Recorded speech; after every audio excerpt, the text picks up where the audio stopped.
دعوت دیتے کردوں میں چلے گئے. کرد اس ٹائم بڑے ظالم تھے, بڑے جنگجو تھے. آپ چلے گئے کردوں میں, ہم کو دعوت دی, اللہ کی طرف بلایا. وہ سارے غیر مسلم تھے. پہلے تو تھوڑا سا جلال میں لوگ آئے, پھر پیران پیر کی کرامت تھی, آپ کے تصرفات تھے, آپ کے سامنے کھڑا ہی نہیں ہو سکتا تھا. آپ نے فرمایا تمہیں اللہ کی طرف بلاتا ہوں, تو آؤ میرے ہاتھوں پہ ہاتھ دو اور اللہ کو وحدہ لا شریک مانو, رسول اللہ کو محمد مصطفیٰ مانو, اور یا ایھا الذین آمنوا اطیعوا اللہ واطیعوا الرسول, اے لوگوں جو ایمان لیا پھر اطاعت کرو اللہ کے, اس کے رسول علیہ السلام. اور پھر جب آپ نے دعوت دی, ان میں سے ان کا جو بادشاہ تھا اس نے بڑی بردباری سے کام کیا. کہا اے عبد القادر, اگر تو واقعی سچا عالم دین ہے تو یہاں بیٹھ جا, ہمارا ایک بہت بڑا پادری ہے, ہم اس کو بلاتے ہیں, ہم اس کی پیروی کرتے ہیں. اگر تو اس کو منا لے گا, وہ تو تیری بات سمجھ گیا, وہ تیری بات سمجھ گیا, تو ہم اس کی پیروی کرتے ہیں, ہم بھی مان لے آئیں گے. کہا ٹھیک ہے بلا لو. وہ آ گیا جی پادری صاحب. پادری صاحب جب آیا, آپ تشریف فرماتے, دیگر بھی بہت سارے لوگ تشریف فرماتے, سارے کے سارے غیر مسلم تھے اور آپ اکیلے اس میں مسلم تھے. تنہا ببر شیر کی طرف بیٹھے اور اللہ کی طرف لوگوں کو بلا رہے. بڑی بات ہوتی ہے غیر مسلم میں بیٹھ کے, تو ہم تو یہ دعوت دینا آسان ہے, ہم تو سب مسلمان ہیں نا, میری باتیں آپ کو اچھی لگے گی کیونکہ ہم تو اپنی بات کر رہے ہیں. لیکن غیر مسلم کے اندر بیٹھ کے اپنی بات کرنا بڑی دلیری کی بات ہوتی ہے, بڑی شجاعت کی بات ہوتی ہے.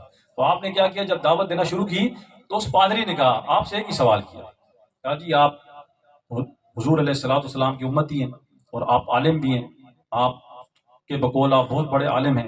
کہا جی بالکل. تو اس پادری نے آپ سے کہا کہ عبد القادر, میں نے آپ کی حدیثیں پڑھی ہیں. کیا؟ میں نے آپ کی حدیثیں پڑھی ہیں, اور آپ کے نبی حضور علیہ السلام کا فرمان ہے کہ میری امت کے علماء بنی اسرائیل کے انبیاء کی شان کے برابر ہوں گے, بنی اسرائیل کی شان کے برابر ہوں گے میری امت کے علماء. تو تم بھی اللہ کے نبی علیہ السلام کی امت کے ایک عالم ہو. کہا جی عالم ہے. اور پھر ایک بات اور کہی کہ ہمارے نبی عیسیٰ علیہ السلام اللہ کے نبی تھے, لیکن بنی اسرائیل کے نبی تھے, وہ مردے زندہ کرتے تھے. اللہ نے ان کو شان عطا فرمائی تھی. کیا تم کسی مردہ کو زندہ کر سکتے ہو؟ اگر کر سکتے ہو تو ہم سارے ایمان لے آئیں گے. کیونکہ پادری کے دل میں یہ بات ہے کہ کر نہیں پائے گا, نہ کر پائے گا, نہ ہم ایمان لائیں گے, نہ بات بنے گی, یہاں سے چلا جائے گا. آپ فرماتے ٹھیک ہے.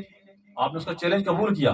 آپ نے فرمایا چل پھر ہمارے نہیں اپنے قبرستان لے کے چل, جس قبر پہ تو ہاتھ رکھے گا اس مردے کو انشاءاللہ اٹھا کے بتائے گا. آپ فرماتے چلے گئے. اب پادری بھی چلا, بادشاہ بھی چلا, ساتھ ساتھ جو لوگ سنتے گئے وہ سارا دربار اکٹھا ہو گیا, اور ہزاروں کی تعداد میں لوگ اکٹھے ہو گئے.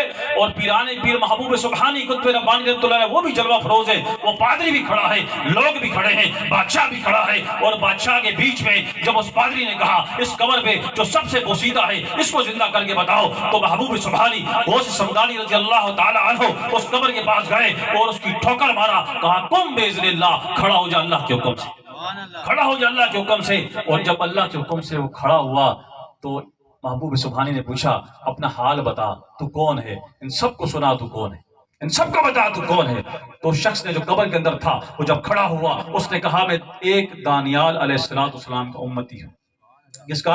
دانیال علیہ السلام کا امتی ہوں. جب دانیال علیہ السلام آئے تھے تبلیغ کرتے تھے, لوگوں کو اللہ کی طرف بلاتے تھے, لوگوں کو دین کی طرف بلاتے تھے, ہم نے ان کی بات پہ لبیک کہا اور ان کے ہاتھوں پہ ایمان لائے, کلمہ پڑھا, مسلمان ہو گئے, اور اس کے بعد ان کی اطاعت کرتے رہے. ہمارا وصال ہو گیا, اللہ نے ہمارے ساتھ بڑا اچھا معاملہ کیا, ہمیں جنت عطا کی, حور و قصور عطا کی, سب نعمت عطا کی. آج آپ نے مجھے جب اللہ کے حکم سے کھڑا ہو کیا, میں کھڑا ہو گیا. لیکن لوگوں سنو, جو عبد القادر کھڑا ہے یہ سچا ہے, یہ اللہ کا ولی ہے, اللہ کا محبوب بندہ ہے, اور دین محمد اس دور میں حق پر دین ہے, جو اس پر عمل کرے گا جنتی ہو جائے گا. نعرہ تکبیر, نعرہ رسالت, نعرہ غوثیہ, نعرہ حیدری.